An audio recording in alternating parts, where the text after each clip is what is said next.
हो जाते हैं और जीभा जन्म से पहले से होती है, परंतु मनुष्य के मृत्यु के पश्चात भी उसके अस्तित्व में रहती है ना आश्चर्य की बात। दंत कठोर होते हैं, जीभा कोमल, परंतु फिर भी दंत नष्ट हो जाते हैं, जीभा नहीं होती। यही रहस्य है कि हठी और कठोर लोग शीघ्र नष्ट होते हैं और कोमल लचीले आवश्यकता के अनुसार स्वयं में परिवर्तन ला सकने में सक्षम लोगों का ही अस्तित्व रहता है। अर्थात परिस्थितियों के अनुसार स्वयं को लचीला बनाना सीखिए और आपका जीवन सरल हो जाएगा। साम का पिता होने के नाते मुझे यह प्रस्ताव स्वीकार हो।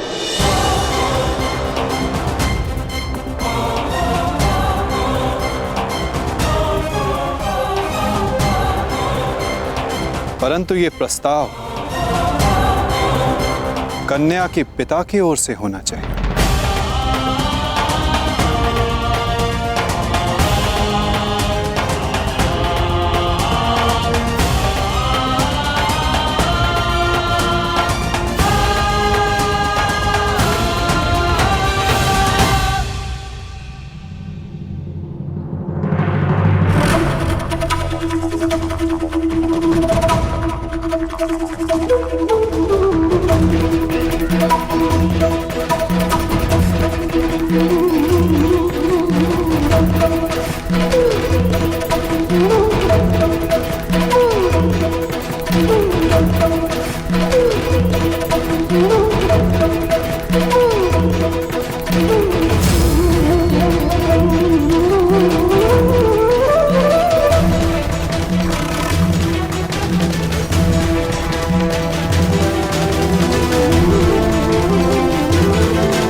संबंध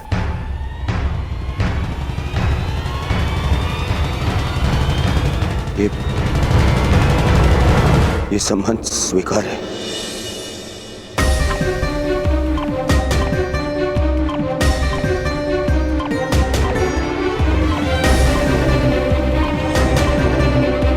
मुझे तुम्हारा निर्णय जानकर प्रसन्नता हुई दुर्योधन। शुभस्य शीघ्र। अब चलो विवाह का प्रबंध करते हैं।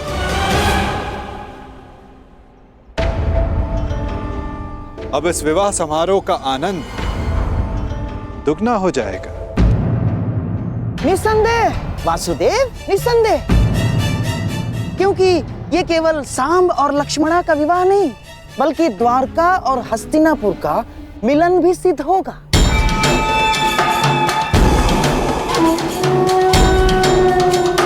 चलिए चलकर विराट राज से क्षमा मांगते हैं।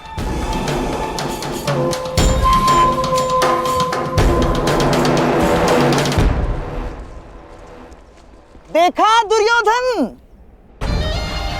मनुष्य का भाग्य कैसे बदलता है। हम यहाँ आए थे अर्जुन के पुत्र के विवाह में सम्मिलित होने, और देखो द्वारका और हस्तिनापुर का संबंध कर बैठे।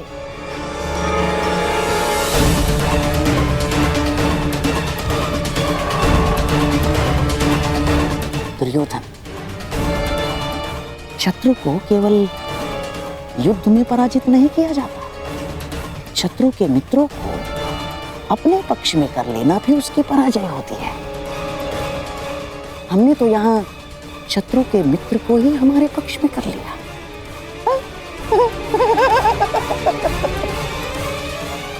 अब द्वारका और हस्तिनापुर संबंधी हो गए हैं। अब मुझे किसी युद्ध की चिंता नहीं ना।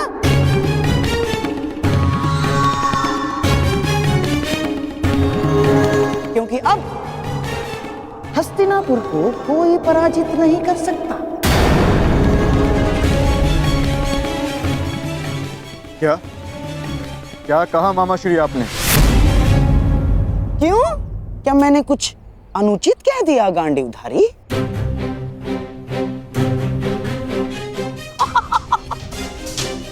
वासुदेव, आप ही बताइए ना, जब एक पुत्र अपने पिता का संचित राज्य भोग सकता है, तो क्या पिता अपने पुत्र के कर्मों का फल नहीं भोग सकता वासुदेव।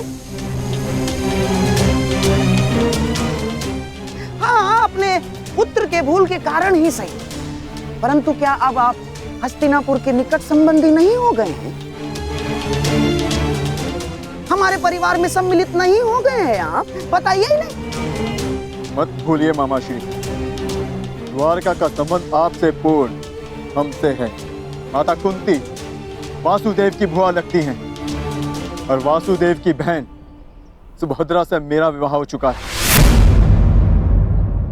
इसलिए द्वारिका आपका नहीं हमारा समर्थन करेगा। तुम्हारा समर्थन करेगा नहीं अर्जुन, तुम्हारा समर्थन करता।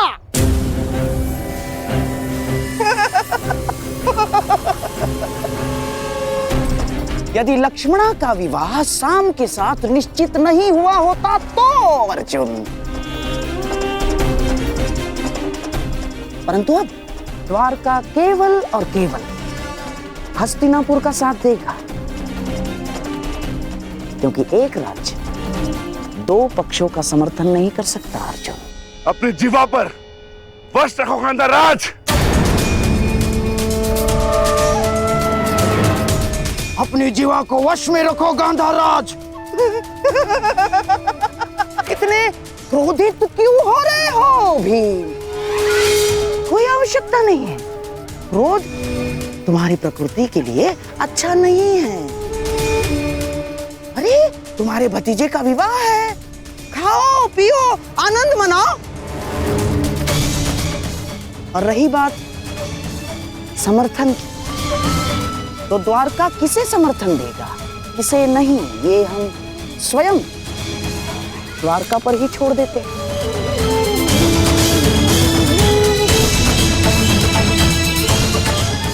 अब तो स्वयं वासुदेव ही बता सकते हैं कि वो किसका समर्थन करेंगे।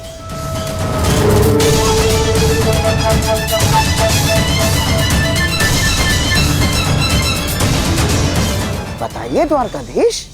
द्वारका निष्पक्ष रहेगा। दोनों पक्ष में से द्वारका किसी का भी समर्थन नहीं करेगा।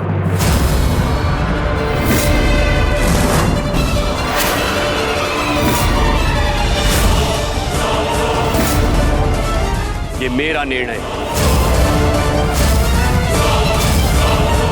जहां दोनों पक्षों में अपने ही संबंधी हो, वहां भाग लेने से अपनों को ही क्षति होगी। इसलिए द्वारका ना ही किसी युद्ध में भाग लेगा और ना ही किसी का समर्थन करेगा। उत्तम विचार, परंतु ये तो आपका स्वयं का निर्णय है ना महाबली। द्वारका का निर्णय तो तब माना जाएगा जब दोनों भाई यानी आपके साथ साथ वासुदेव भी इस निर्णय को स्वीकार करेंगे, है ना वासुदेव? कृष्ण भी इस युद्ध में भाग नहीं लेगा। तो आपका क्या कहना है वासुदेव?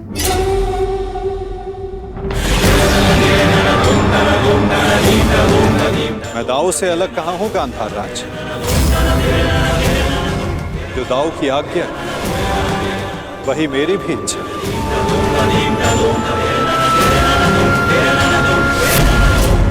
द्वारिका इस युद्ध में भाग नहीं लेगा।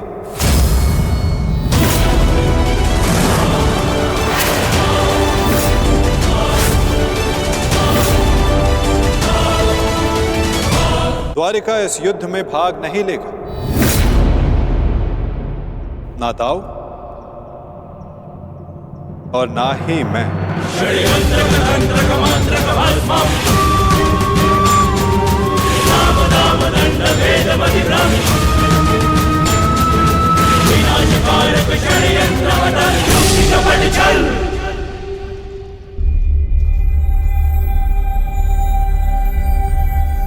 कैसी रही वासुदेव?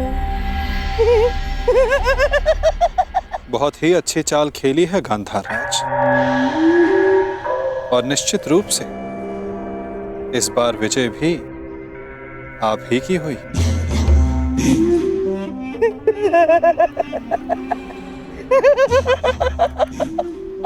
अब तो मैं अकेला नहीं जो इस युद्ध से दूर रहूंगा, अब तो आप भी इस युद्ध में भाग नहीं ले पाएंगे वासुदेव।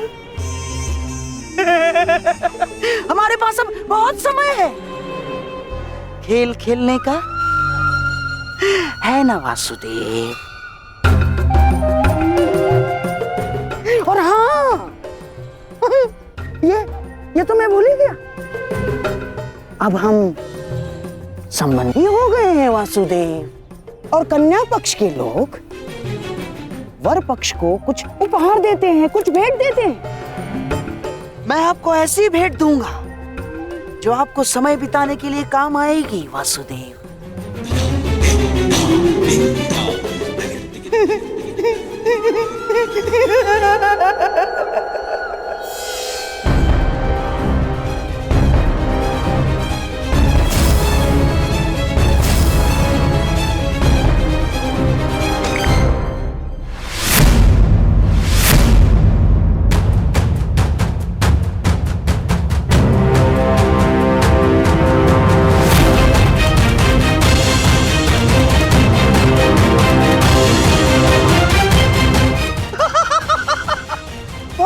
वासुदेव, पोबारा। ये भेंट सदैव आपको अपनी पराजय स्मरण कराती रहेगी वासुदेव।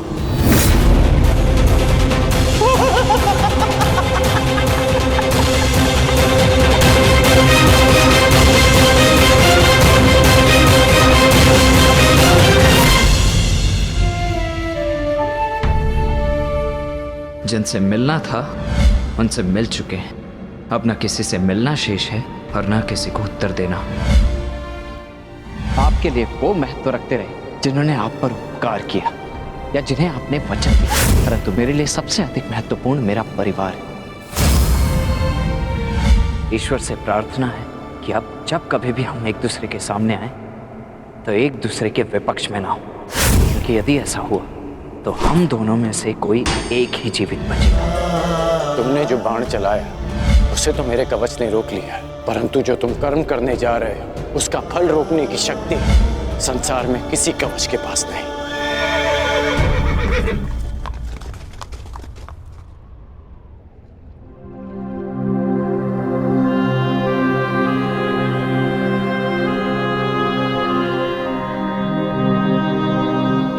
तुम यहाँ क्या कर रहे हो पुत्र?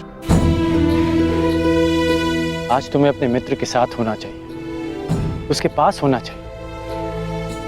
आज शाम का विवाह है, उसके जीवन का विशेष अवसर है, तुम्हें उसके समीप होना चाहिए पुत्र।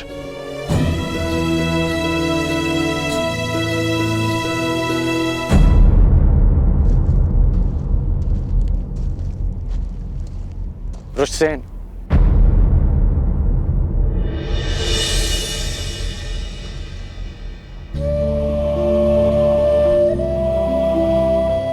अपनी प्रतिक्रिया नहीं दी तुमने। मेरी ओर देखो पुत्र, मैं तुम्हारी मन की व्यथा, उसकी व्याकुलता को समझता हूं।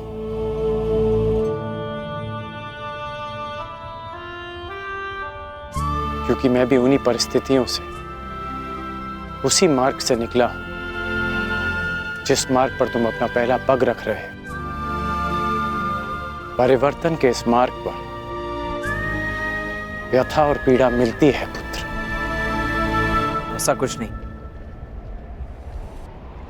मुझे कोई पीड़ा नहीं है। तुमने कहा था ना कि तुम्हारे लिए तुम्हारा परिवार सबसे अधिक महत्वपूर्ण है, उसकी रक्षा के लिए तुम कुछ भी कर सकते हो।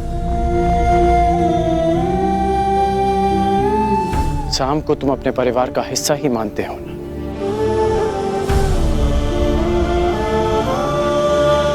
इसलिए उसकी रक्षा के लिए तुमने अपने पिता पर वार किया।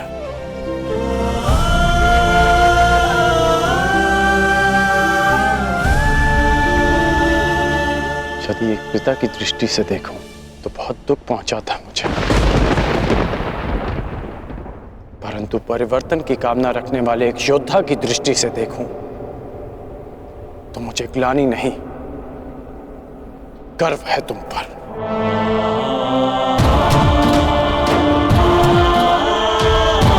जो दुख और पीड़ा तुम अभी अनुभव कर रहे हो,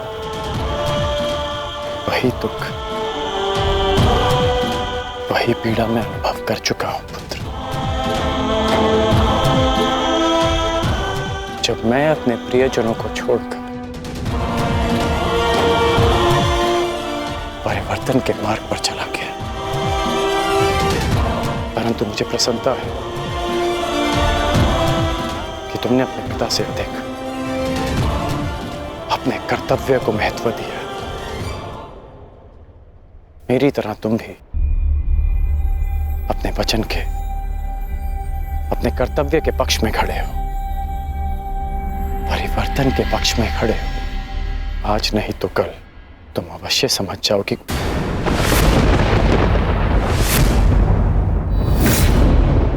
प्रसन्न होने की आवश्यकता नहीं है। मैं आपकी भांति नहीं और ना ही आपके किसी भी तर्क से सहमत हूं।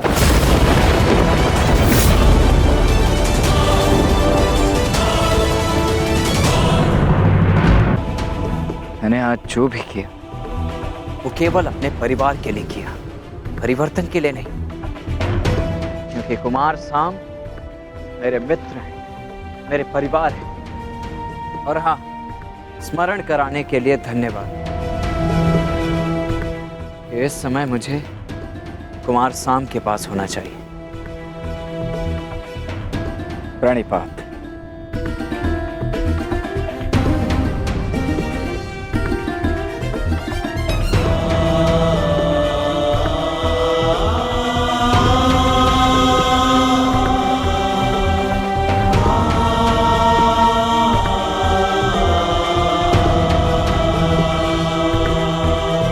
आज ना सही,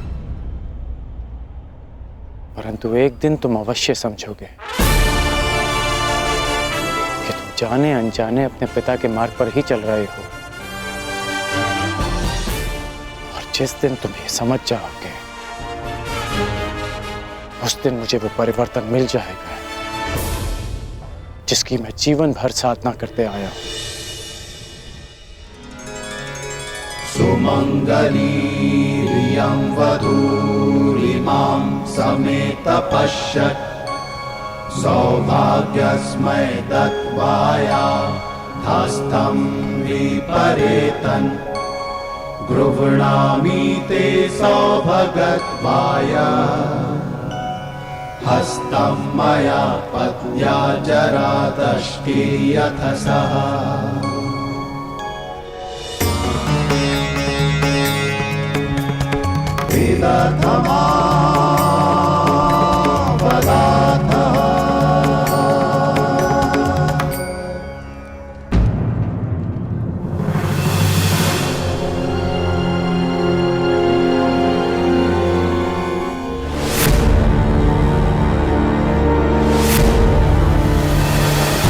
अपनी शत्रुता के कारण अपनी बच्ची का मन तोड़ना कहाँ का न्याय है दुर्योधन? हमारी बच्ची लक्ष्मणा को हमारे साथ ले जाना उचित होगा दुर्योधन। अब हमारे पास केवल एक ही मार्ग शेष है, लक्ष्मणा और साम का विवाह।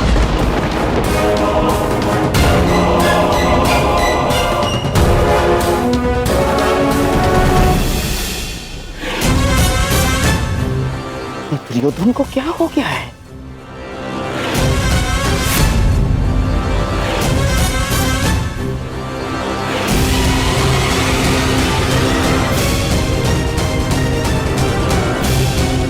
दास जरा सुनो।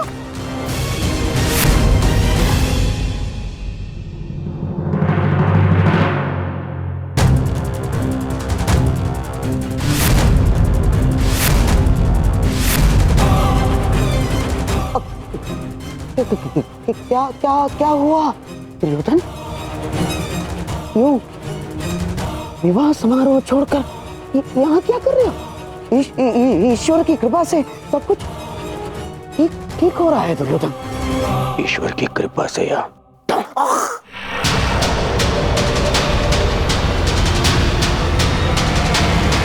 आपके छल से ममशई।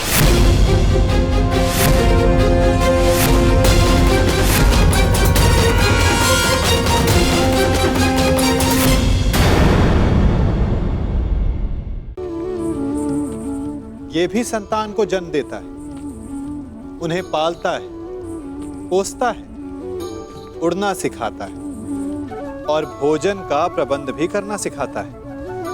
परंतु उनके बड़े हो जाने के बाद उनके लिए अलग से घोंसला नहीं बनाता। क्यों?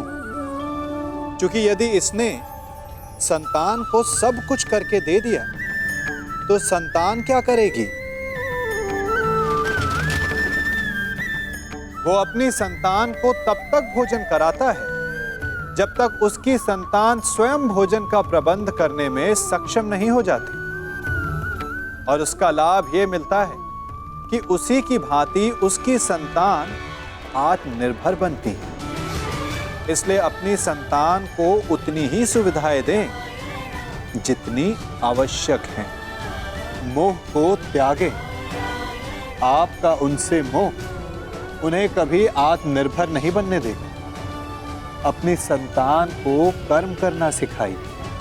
यदि आपकी संतान कर्म करना सीख गई तो वो धन स्वयं कमा लेगी, और यदि वो आलसी अकर्मण्य बन बैठी तो आपके संचित धन का भी नाश कर देगी। ईश्वर की कृपा से सब कुछ ठीक हो रहा है दुर्योधन। ईश्वर की कृपा से या आपके छल से मम्माश्री।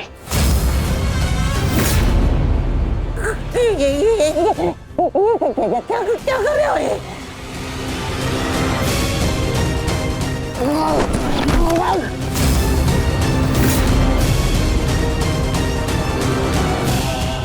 पहले स्मरण कीजिए कि मैंने क्या कहा था। विराट पर प्रस्थान से पूर्व मैंने क्या कहा था मम्माश्री? क्या करो? अपने मामा पर प्रहार कर रहे हो? और जो आपने मेरी पुत्री के साथ में किया वो क्या था? मैंने कहा था कि मामाश्री मेरी पुत्री है, वो उसे अपने षड्यंत्र में सम्मिलित मत करना। स्मरण है। कहा था कि दुर्योधन की पुत्री है वो आपके चौसर का मेरू नहीं। स्मरण है।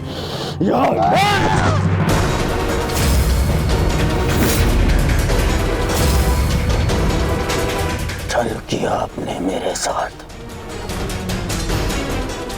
अब स्वीकार कीजिए, स्वीकार करिए सत्य को कि आप कभी लक्ष्मणा का विवाह उत्तर से कराना ही नहीं चाहते थे।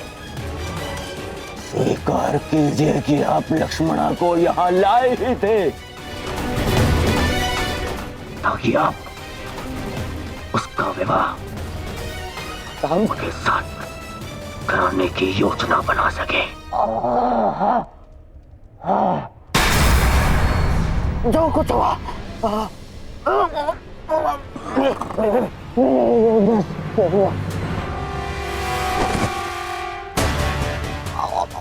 परंतु क्यों? आपसे अच्छा कोई नहीं जानता कि मैं कृष्ण से कितनी घृणा करता हूँ। फिर भी आपने मेरी पुत्री का विवाह उस रणछोड़ के पुत्र से करवाने की योजना बनाई।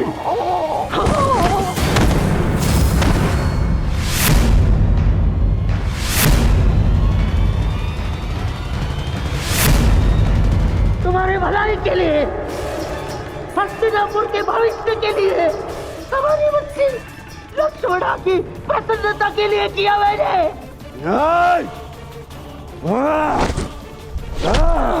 बस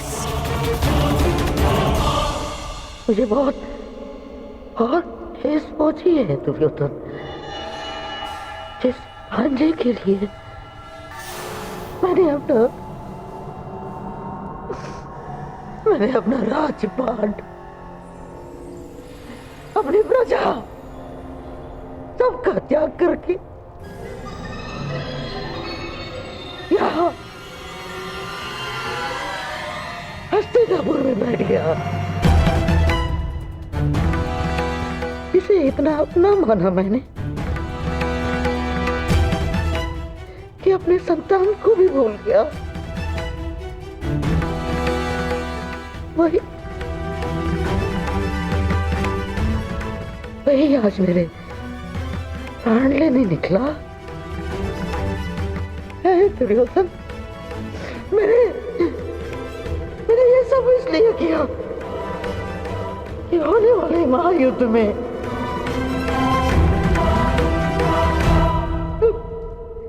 तुम्हें कोई हानि ना हो।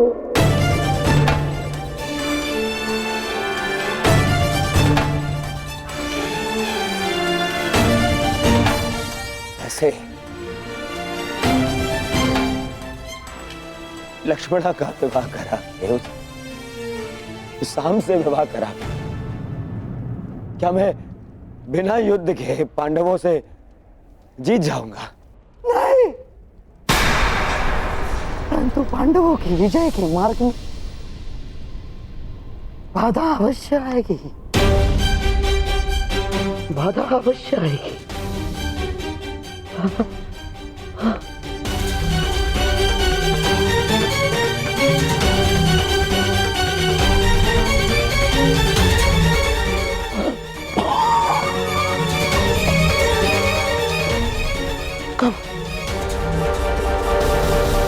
कब समझोगे तुम?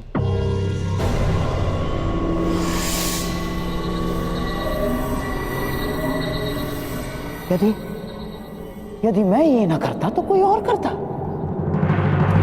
और लक्ष्मणा शाम की ही होकर रहती, क्योंकि शाम को उससे प्रेम है।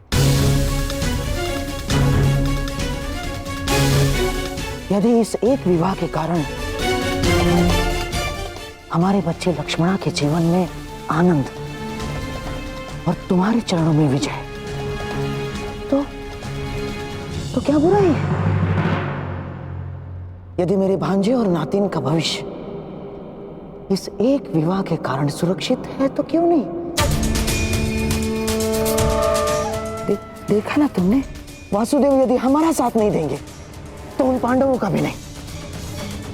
अब हमें बलराम समेत किसी भी यादव योद्धा का भय नहीं, और ना द्वारका की नारायणी सेना का। दुर्योधन, अब इस युद्ध में हस्तिनापुर की विजय निश्चित है तो केवल इस विवाह के कारण।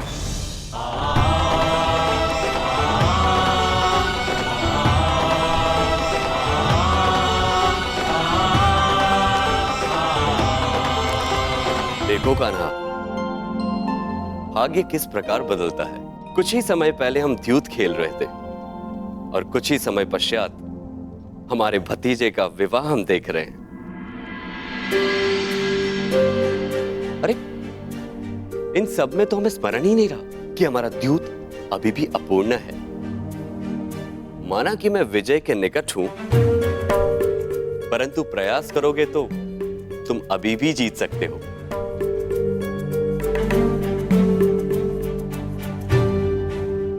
क्षमा चाहता हूं दाऊ, परंतु ये दाव भी मैं पूर्ण नहीं कर पाऊंगा। क्यों? क्या हुआ? चूंकि महायुद्ध की भांति हमारे दाव की स्थिति भी विकट है, और विकट स्थिति में भाग नहीं लेना चाहिए। इसका आदेश आपने ही मुझे दिया है ना दाऊ?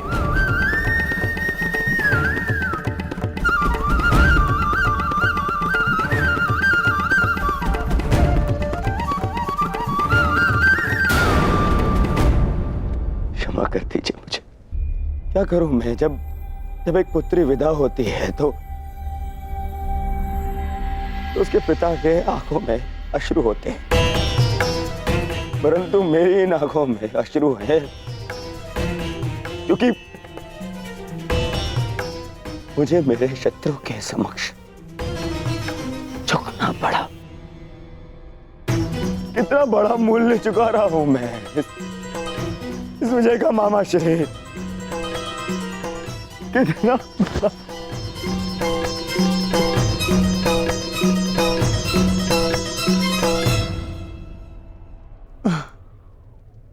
संसार में ऐसा कुछ भी नहीं दुर्योधन। जो बिना मूल्य चुकाए मिल जाए। जीवन का मूल्य चुकाना पड़ता है, भोजन का मूल्य चुकाना पड़ता है। ठीक उसी बात है, पराजय और विजय का भी मूल्य चुकाना पड़ता है दुर्योधन। और अब ये जो युद्ध होने वाला है, ये केवल युद्ध नहीं है, महायज्ञ है। ये महायज्ञ, इसमें बड़ी बड़ी आहुतियां देनी पड़ेंगी दुर्योधन। हम पांडवों से उनकी पराजय का मूल्य वसूलेंगे, अवश्य वसूलेंगे।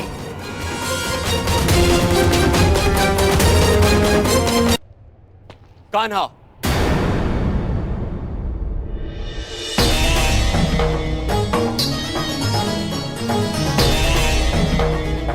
तो तुम मुझ पर यह आरोप लगा रहे हो कि मैंने तुम्हें तुम्हारी इच्छा के विरुद्ध रोका है?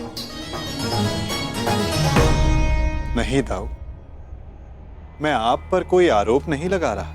नहीं लगा रहे हो, तभी तुम हमारे अधूरे खेल को इस युद्ध से जोड़कर देख रहे हो।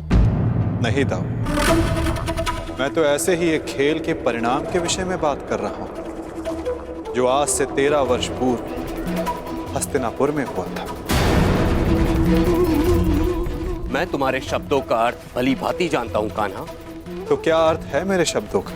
यही कि तुम कुरुवंश के बीच होने वाले इस महायुद्ध में भाग लेना चाहते हो। परंतु ये मत भूलो कान्हा, ये एक ही वंश के संतानों के बीच का युद्ध है। मानता हूं कि तुम्हें पांडव प्रिय है और द्रौपदी तुम्हारी सखी है, परंतु केवल इसी कारण से युद्ध में भाग लेना उचित नहीं है। दुर्योधन भी हमारा संबंधी है। विचार करो कान्हा, युद्ध में दोनों ओर से अपनों का ही रक्त बहना निश्चित है। तो क्या हमारे युद्ध में तटस्थ होने से क्या हमारे अपनों का रक्तपात नहीं होगा? क्या हमारे अपनों का रक्तपात रुक जाएगा दाऊ? परंतु हमारे हाथ हमारे ही अपनों के रक्त से नहीं रंगेंगे और हम अधर्म से बच जाएंगे।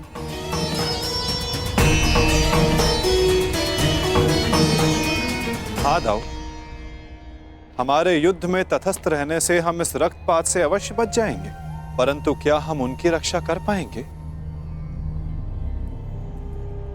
जिनकी रक्षा करना धर्म की मांग है?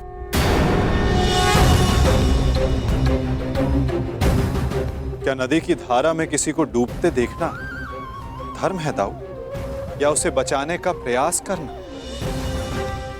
यदि धारा को बदलना है तो वस्त्र के भीगने का भय त्यागना पड़ता है।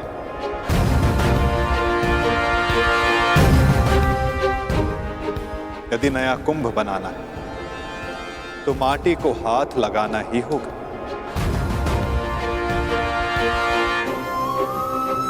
आप तो योद्धा हो दाऊ, क्या व्यू से बाहर रहकर व्यू को भेदा जा सकता है?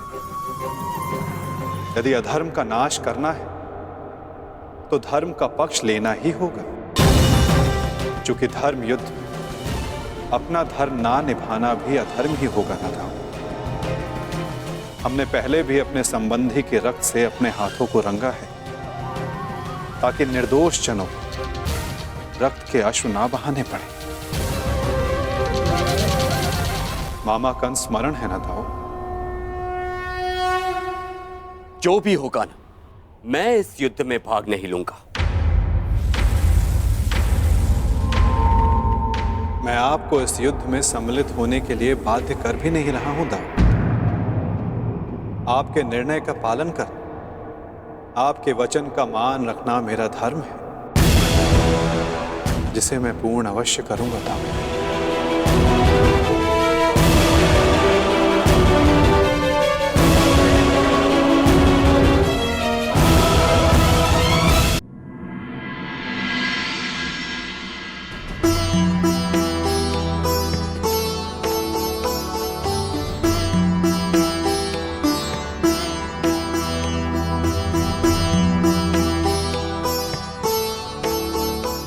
सदा सुखी रहो।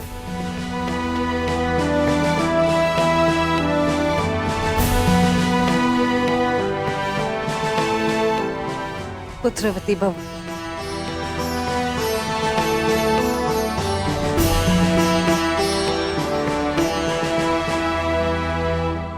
सदा सुखी रहो।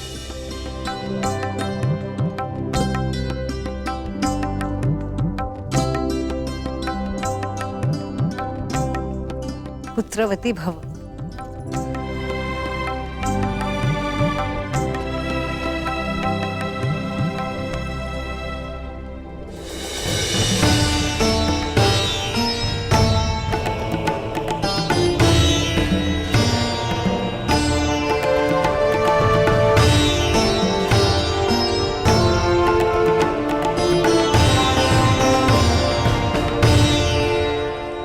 सदा सौभाग्यवती भव।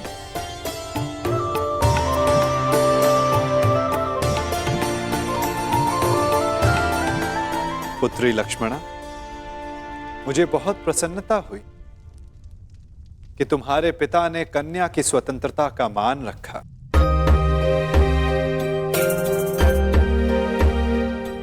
मुझे भी प्रसन्नता है दुर्योधन कि तुमने राजनीतिक शत्रुता से ऊपर आकर अपने पुत्री के हृदय की सुनी, उसके मन का मान रखा। संसार में हर किसी को अपना जीवन साथी चुनने का और अपने भविष्य के लिए निर्णय लेने का अधिकार है। छोटों का कर्तव्य है कि वे बड़ों के आज्ञा का आदर करें और बड़ों का धर्म है कि वो छोटों के निर्णय का मान रखें।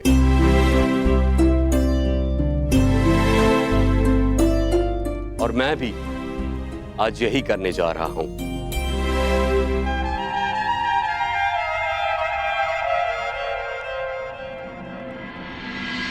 मुझे क्षमा कर देना कान्हा।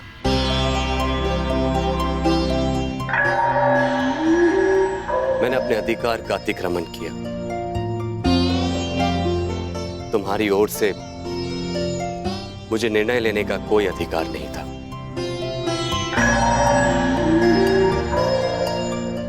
होने वाले इस महासमर में तटस्थ रहने के मेरे अपने कारण, इस युद्ध में भाग लेने के तुम्हारे अपने कारण हो सकते हैं। मैं तुमसे तुम्हारा कारण या तुम्हारा अधिकार छीनना नहीं चाहता। इसीलिए मैं तुम्हें अपने दिए हुए वचन से मुक्त करता हूं।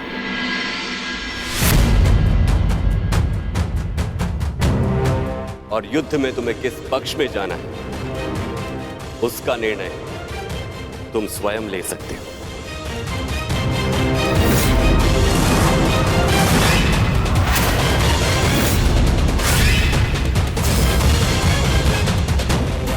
धन्यवाद ताऊ। मैं जानता था कि आप मुझे निराश नहीं करेंगे।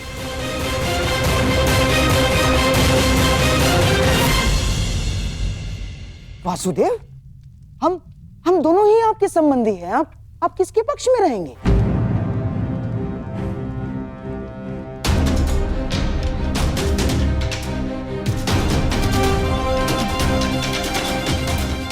ना, मेरे कहने का तात्पर्य ये है वासुदेव कि अपनों का रक्त बहाना क्या अधर्म नहीं होगा? धर्म का समर्थन ना करना मेरे विचारों के अनुसार अधर्म है गांधार राज। जो सक्षम हो, आवश्यकता पड़ने पर उसे धर्म युद्ध में आगे बढ़ना चाहिए। और मैं इस धर्म युद्ध में सम्मिलित होऊंगा।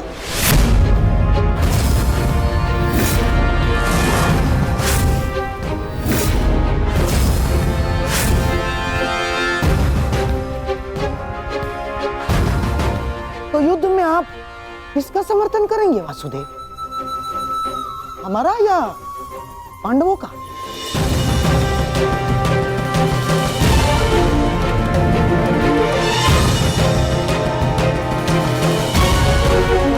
उसका गांधार राज जो मेरे पास सर्वप्रथम समर्थन मांगने आएगा।